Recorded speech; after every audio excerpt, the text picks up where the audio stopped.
5 जुलाई 2025। क्या इस दिन समुद्र उबलेगा? क्या धरती फटेगी?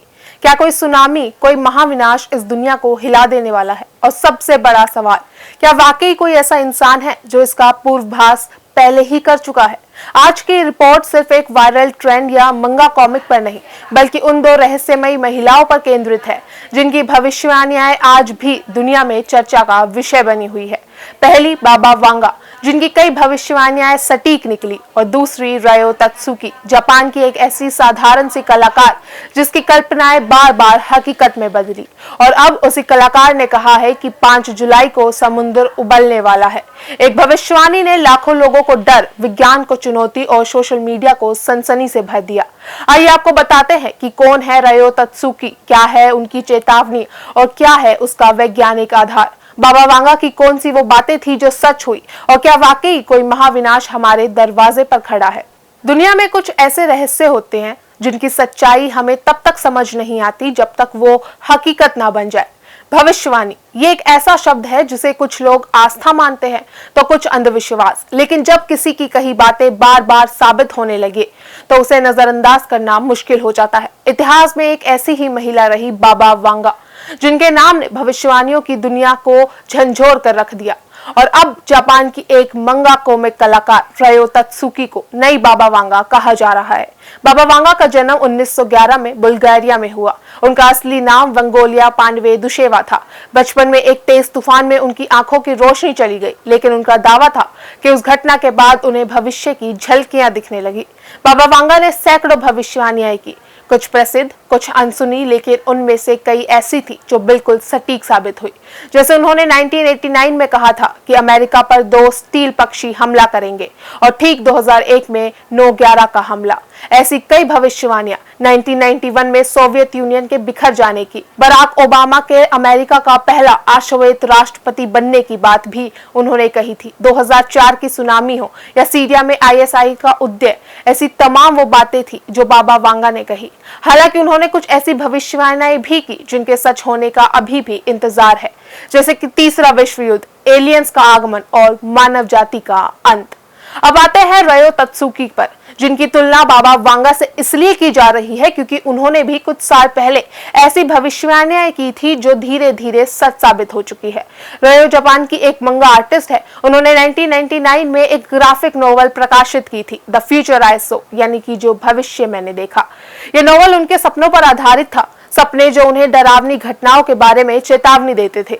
इस किताब में उन्होंने 1995 के कोबे भूकंप का जिक्र किया था। 2011 की तोहोकू सुनामी और फुकुशिमा न्यूक्लियर डिजास्टर को उन्होंने पहले ही दर्शाया था। इतना ही नहीं, उन्होंने कोविड-19 जैसी महामारी की भी कल्पना की थी, जिसमें लोग मास्क पहने थे, अस्पतालों में भीड़ थी और ग्लोबल ट्रैवल रुक चुका था। और ये सारी बातें हुई थी 1999 में, जबकि कोविड जैसी महामारी 2020 में आई।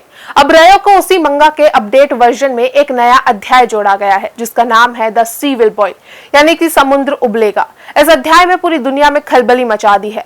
इसमें लिखा है कि 5 जुलाई को जापान और फिलीपींस के बीच समुद्र की सतह के नीचे एक दरार खुलेगी, जिससे समुद्री जल का तापमान तेजी से बढ़ेगा, जैसे वो उबलने लगा हो। इसके बाद समुद्र से 3 गुना ऊंची लहरें उठेंगी और तबाही वहां पहुंचेगी जहां किसी ने सोची भी नहीं होगी। उन्होंने ये भी लिखा कि समुद्री जीव खत्म हो जाएंगे, लोग भागेंगे और विनाश वहीं होगा जहां लोग सबसे ज्यादा सुरक्षित सोचेंगे। इस तरह की सटीक तारीख, लोकेशन और इमेजरी वाली भविष्यवाणी ने न सिर्फ जापान बल्कि पूरे दक्षिण एशिया के लोगों को डरा दिया है।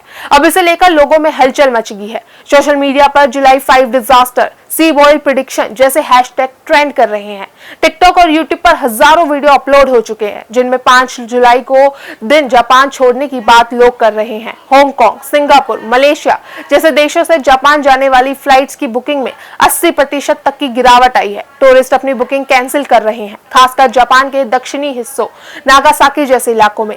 यहाँ होटल बुकिंग रोक दी गई है और कुछ एयरलाइंस ने होल्ड ऑन रूट्स की भी घोषणा कर दी है। अब सवाल ये कि क्या इस भविष्यवाणी के पीछे कोई वैज्ञानिक आधार है? जापान की भौगोलिक स्थिति देखें तो वो रिंग ऑफ फायर नामक भूकंपीय क्षेत्र पे स्थित है। ये दुनिया का सबसे एक्टिव टेक्टोनिक जोन है जहां धरती की प्लेट्स आपस में टकराती है, इसलिए भूकंप, सुनामी और ज्वालामुखी विस्फोट जैसे सामान्य चीजें मानी जाती है। जापान का नानकाई ट्रफ पहले से ही वैज्ञानिकों की निगरानी में है क्योंकि ये क्षेत्र बड़ी भूकंपीय घटनाओं के लिए जाना जाता है।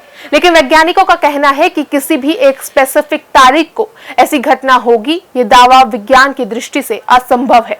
जापान मौसम एजेंसी और कई संस्थानों ने अब तक किसी भी असामान्य हलचल की पुष्टि नहीं की है, ना ही कोई अलर्ट जारी किया गया है। हालांकि लोग इसे नजरअंदाज नहीं कर पा रहे। जापान में कई नागरिक अब सतर्क हो गए हैं। उन्होंने अपने घरों में आपदा किट तैयार कर ली है, जैसे टॉर्च, पानी, दवाइयां, फर्स्ट एड और बैटरी शामिल है। कुछ लोगों ने बच्चों को समुद्र से दूर भेजना शुरू कर दिया है। स्कूलों में सुनामी ड्रिल करवाई जा रही है। यह सब एक ग्राफिक कॉमिक की भविष्यवाणी के कारण हो रहा है।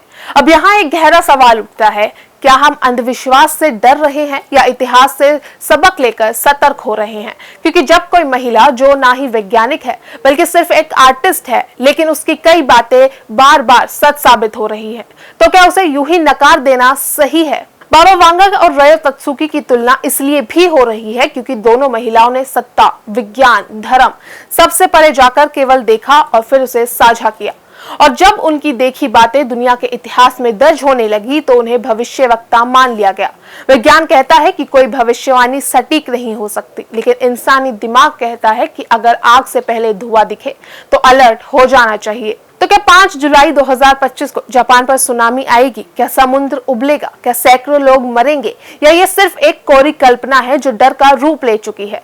इसका उत्तर आज किसी के पास नहीं है, लेकिन सतर्कता हमेशा सुरक्षा से बेहतर होती है। रयो की बात सही हो या नहीं, लेकिन अगर उसने लोगों को सोचने, तैयारी करने और जीवन की अहमियत समझने पर मजबूर कर दिया है, तो शायद वो अपने मकसद में सफल हो गई है। भविष्य चाहे जैसा हो, लेकिन इंसान के पास विकल्प होता है, डरकर जीना या जागरूक होकर तैयार रहना। और यही इस भविष्यवाणी की असली सीख भी है, क्योंकि जब समुद्र उबलता है तब सिर्फ पानी नहीं बल्कि पूरा समाज हिल जाता है। तो अब जब आप ये पूरी रिपोर्ट देख चुके हैं, क्या आप इस भविष्यवाणी को केवल एक संयोग मानते हैं या कहीं ना कहीं आप भी महसूस करते हैं कि इतिहास अपने आप को दोहरा सकता है? बाबा वांगा की भविष्यवाणियां भी मजाक बनती थी, लेकिन जब वो हकीकत बनी तो दुनिया की आंखें खुल गई। और अब रयो तत्सुकी की 5 जुलाई वाली चेतावनी एक बार फिर वैसा ही माहौल बन रहा है। फर्क सिर्फ इतना है कि अब हमारे पास सोशल मीडिया है, तेज इंटरनेट है और अफवाहें पल भर में फैली जा सकती हैं। लेकिन इन सब के बीच सवाल अब भी वही है, क्या हम तैयार हैं? हमने इस रिपोर्ट में आपको दिखाया कि कैसे एक मंगा कलाकार ने सपने देश की सीमाओं से निकलकर पूरी दुनिया की चिंता बन गई। हमने आपको बताया कि विज्ञान क्या कहता है और आम जनता कैसे प्रतिक्रिया दे रही है। हमने आपको इतिहास की झलक दिखाई और भविष्य की आशंका भी। फिलहाल के लिए इस रिपोर्ट में बस इतना ही। जुड़े रहिए प्राइम न्यूज के साथ।